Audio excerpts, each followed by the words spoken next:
시작은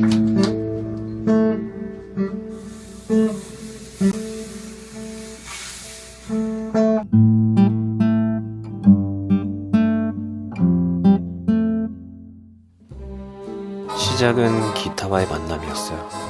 어거스트 러시라는 영화를 보고 기타를 만나게 된 거죠. 그동안 내재되어 있던 음악에 대한 동경이 더 커져버린 거죠. 결국 전 음악에 삶을 바치기로 마음먹었고 다니고 있던 경영학과를 부모님 몰래 중퇴했죠. 물론 계획은 있었지만 무모하고 현실성 없었어요. 지금 24이니까 열심히 하면 30쯤엔 실력 있는 싱어송라이터가 될 수 있을 거야. 뭐 이런 막연한. 그렇게 저의 새로운 삶은 시작되었죠. 피곤했지만 즐거웠고 재밌기도 하고 행복했어요. 그때를 떠올려 보면 정말 보잘것 없어 보일지언정 아름답고 값진 순간의 연속이었어요. 음악을 핑계로 서울 이곳저곳을 쉴 새 없이 옮겨 지냈어요. 알바도 닥치는 대로 뛰었어요. 가장 기억에 남는 곳은 물론 6평짜리 신림 원룸. 같은 길을 걷는 동생과 둘이 재밌게 살았어요. 당사자의 이야기도 들어봐야겠지만 저는 좋았어요.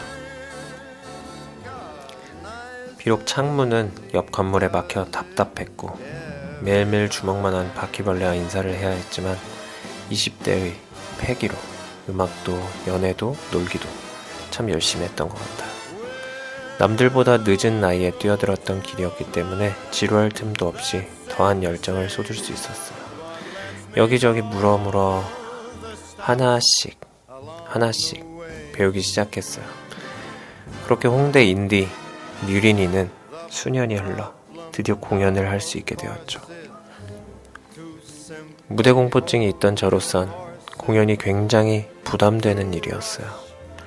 하지만 단순한 작곡가를 넘어 싱어송라이터를 꿈꾸고 있었기 때문에 무대는 제가 꼭 극복해야만 하는 통과 의례였어요. 그때부터 시작되었죠. 홍대 신촌 상수에 있는 모든 소공연장을 리스트업하고 메일을 돌렸죠. 그러자 두세 곳의 공연장에서 오디션 제안이 왔고 그렇게 공연장과 공연 횟수를 조금씩 늘려갔어요. 나중엔 365일 중 평균 200회에 가까운 공연을 뛰고 있었죠. 밴드 공연, 솔로 공연, 게스트까지 하루에 3개의 공연을 옮겨 다닌 적도 있어요. 슬프게도 거의 대부분 열정페이였지만 그땐 그게 음악을 하는 방식이었고 우린 그렇게 기회를 만들었어요. 물론 그 당시에 올렸던 공연은 실수투성이에 부족한 뿐이었지만 결국은 감사하게도 훗날 자산이 되어주었죠. 그때의 경험들이 모여 어떠한 무대를 만나도 안방처럼 편안함을 느끼게 되었으니 그렇게 그 시절엔 뭐 하나를 이루는데 시간이 엄청 오래 걸렸어요.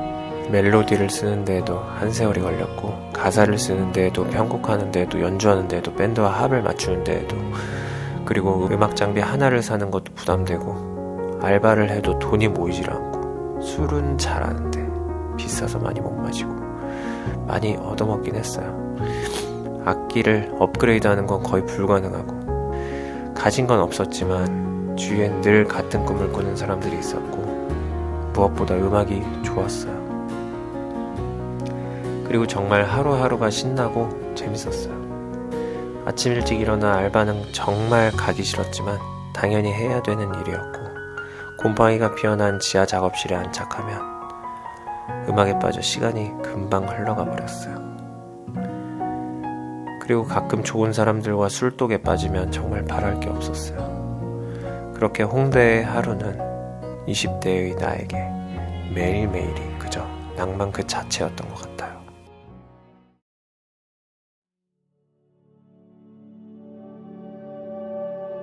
그렇게 몇 년을 살다 보니 작은 기획사도 생겨나고 소공연장에서 명함을 주고 가는 분들도 계셨어요.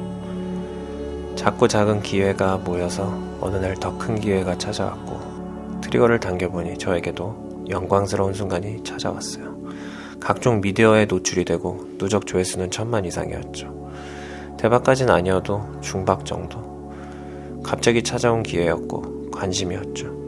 좋았어요. 사랑받는 기분이었고 격하게 인정받았고 세상의 중심이 된 그런 느낌이었죠. 세상 모든 게 아름다웠고 좋아하는 일에 확신이 들었어요. 보이지 않는 경제 원리에 의해 페이는 몇십 배 뛰어 있었고 행사도 쇄도했죠.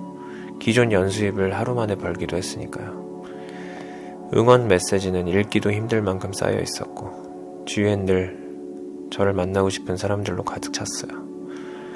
많은 이들이 절 부러워하는 눈치였어요. 영광의 순간은 한동안 지속되었고 생각보다도 달콤했어요. 연이은 콘서트는 모두 매진되었고 여러 회사에서 러브콜을 주었죠. 앨범들의 성적은 썩 좋진 않았지만 그렇다고 나쁘지도 않았고 팬층은 나날이 두터워졌어요. 많은 분들이 늘 응원해 주셨고 사랑해 주셨어요. 저는 그저 모든 상황이 신기하고 감사했죠.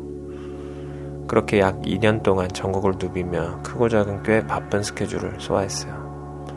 하지만 해가 거듭되어도 추가적인 이슈를 만들지 못하던 저는 음악시장에서 점점 도태되어 갔어요. 내 음악은 좋은데 왜 그럴까? 어느새 어깨에 힘만 들어간 채 자신을 돌아보지 못했고 그렇게 서서히 잊혀져가는 음악가가 되어가고 있었어요. 같은 시기에 밴드 멤버와의 갈등, 게다가 이별까지 찾아와 마음도 굉장히 쇠약해졌죠. 결국 특단의 조치, 모든 스케줄을 뒤로 한 채 인도로 여행을 떠납니다. 한 달 동안의 배낭여행은 저에게 활력을 주는 동시에 새로운 인사이트를 주었어요. 홍대 인디씬의 몇몇 무능한 음악 선배들을 떠올리게 했죠. 라떼는 말이야 왕년의 내가 라며 온갖 자랑과 폭언을 일삼는 나는 그런 모습으로 남고 싶지 않다. 이대로 무너질 수 없다. 일어나자. 가자! 훗날 내가 나를 억지로 증명하려 하지 않아도 작품이 나의 가치를 증명해 주길. 저는 그렇게 다시 살아남기 위해 부단한 노력을 했어요. 앨범 작업을 비롯해 행사, 공연 기획, 그리고 단독 콘서트 준비에도 박차를 가했죠. 열심히 바쁘게 살다 보니 주위에 많은 사람들이 도와주셨고 모든 게 탄탄대로 진행되어 갔어요. 비록 자극적이거나 거대한 성과는 없었지만 소소한 성공에 보람을 느끼며 행복을 찾아가고 있었죠. 어느새 정성스레 준비한 단독 콘서트도 매진되었다는 소식을 접했어요. 놀랐죠. 잊혀진 줄 알았던 나를 찾아준 팬분들에게 정말 감사할 따름이었죠. 정말 감동이었어요. 하지만 며칠 뒤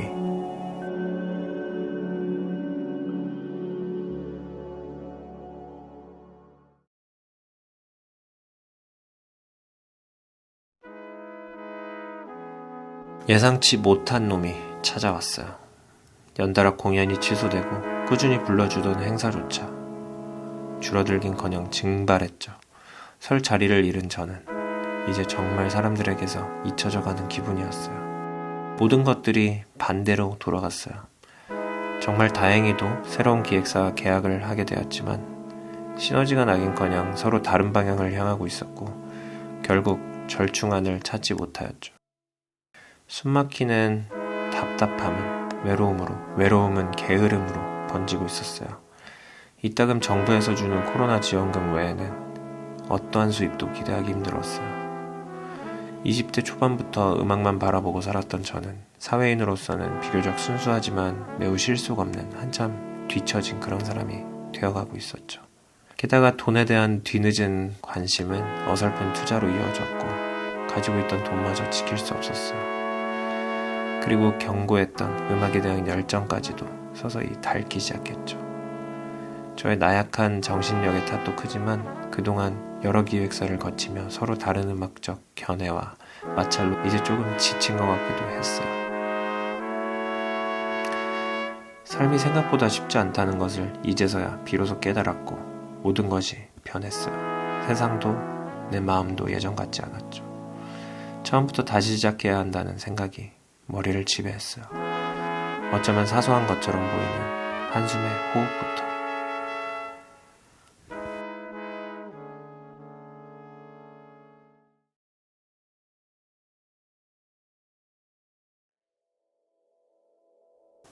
그러던 어느 날 10년 전에 다녀온 인도 여행이 떠올랐고 그 사진을 꺼내보았어요. 아무것도 가진 것 없고 아무것도 잃어본 적 없는 나였지만 미니 기타를 메고 있는 사진 속의 나는 그 누구보다 행복해 보였죠. 그땐 죽음도 두렵지 않았으니 3개월에 200만원 저의 예산이었어요. 12kg가 빠졌고 당시 분쟁 지역이던 잠무 카슈미르 지역까지 겁없이 여행했죠. 도대체 무엇이 나를 움직였을까? 그 순수한 열정이 저를 다시 울렸어요. 비우기 시작했고 다친 영혼에 계속 귀를 기울이기 시작했어요. 후회하고 걱정하기보다는 현재에 오로지 집중하기 시작했어요. 그렇게 다시 찾은 명상과 자연은 제게 큰 힘을 주었죠. 오랫동안 손 놓았던 독서를 다시 시작했어요. 점점 희망이 생기고 용기가 샘솟음을 느꼈어요. 그리고 전화번호부를 정리했어요. 나를 진심으로 응원하는 사람들만 만나고 싶어서 모조리 지워나가기 시작했어요. 결과는 1200명에서 190명 정도로 간소화됐어요. 인맥하면 빠지지 않던 저였지만 다 허상이었죠. 인간관계를 화끈하게 정리하고 나니 걸치고 있던 두껍고 무거운 코트를 벗어던진 느낌이었어요. 그렇게 오로지 나를 위한 시간들을 보내기 시작했어요.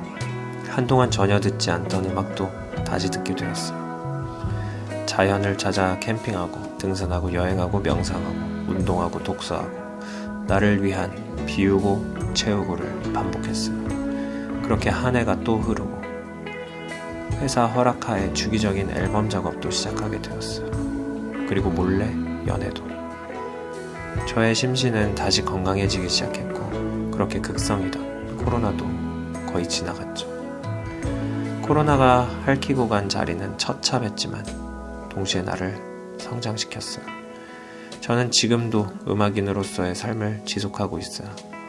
최근에도 새로운 앨범을 냈고 음악을 통한 경제활동을 이어나가고 있죠. 음악을 사랑하는 건 여전하지만 앞으로도 이 직업을 지속해 나갈 수 있을지는 미지수예요. 나이를 먹어감에 꿈과 낭만을 쫓기보단 안정으로 채워지길 내심 바라고 있는지도 몰라요. 저는 현재 선택의 기로에 서 있어요. 아직 이번 주제에 대한 나와의 대화가 끝나지 않았고 도대체 나는 진정 무엇을 바라고 원하는가에 대한 끊임없는 질문을 하고 있어요. 이루고 싶은, 경험하고 싶은 어떤 모습으로 살고 싶은지를 생각해 봅니다. 이대로 괜찮은 걸까? 지금보다 더 깊은 성찰과 변화와 성장이 필요할 것 같아요. 그래서 저는 현실이 부정하더라도 마음이 이끄는 방향으로 노를 저어보려 하고 있어요. 최근 감명 깊게 읽은 책에서는 내가 지금 생각하는 가장 설레고 고귀한 선택이 이끄는 대로 나아가라 라고 말합니다. 그렇게 저는 지금껏 한 번도 경험해보지 못한 가장 설레고 고귀한 일에 도전해보려 해요.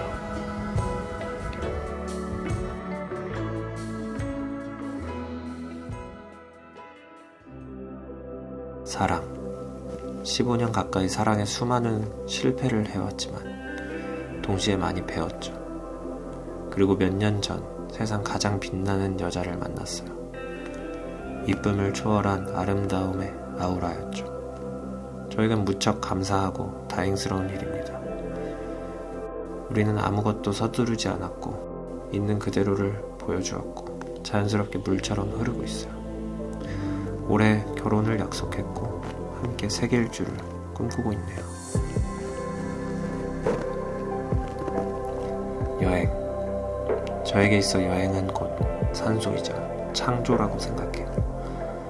기회비용을 계산해야 하는 선택지가 아니란 거죠.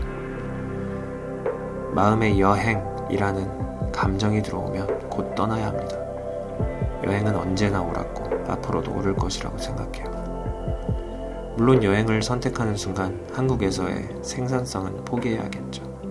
하지만 괜찮아요. 저는 여행이 제 인생에서 더 큰 가치와 행복을 가져다 줄 거라고 확신하거든요. 넓은 세상을 배우기엔 고급 호텔보단 허름한 도미토리가 훨씬 더 도움이 되고요. 어떤 인연을 만나고 어떤 것들이 내게 영감이 될진 아무도 모르지만 생각만 해도 설레입니다. 여행 모든 경험들이 저에게 있어 값진 자양분이 될 것임이 분명합니다. 새로운 2가지 프로젝트가 저를 다시 설레이게 만듭니다. 저는 실패했고 예전보다 약해졌어요. 하지만 다시 일어섰고 더 강해질 것입니다. 승패는 오로지 제 자신에게 달렸고 판단도 오로지 제 자신의 몫이죠. 아무것도 나를 대신할 수는 없어요. 준비 과정부터 목표에 이르기까지의 대장정을 꾸준히 기록해보고 싶어요.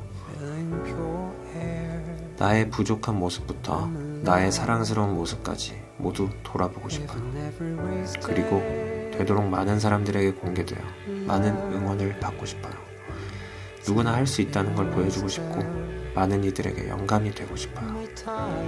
모든 것이 변해감, 무상에 익숙해진 지 오래지만 그저 어제보다 성숙한 변화이길 바라면서 방대한 우주 속 작은 먼지의 미세한 몸부림을 재밌게 지켜봐 주시고 응원해 주시길, 그리고 여러분의 긍정적인 영감으로 다시 피어날 수 있기를. 긴 주저리 들어주셔서 감사합니다. When I'm facing, so I'm planning before running towards the end. They're laughing when I'm useless, but I'm the best one.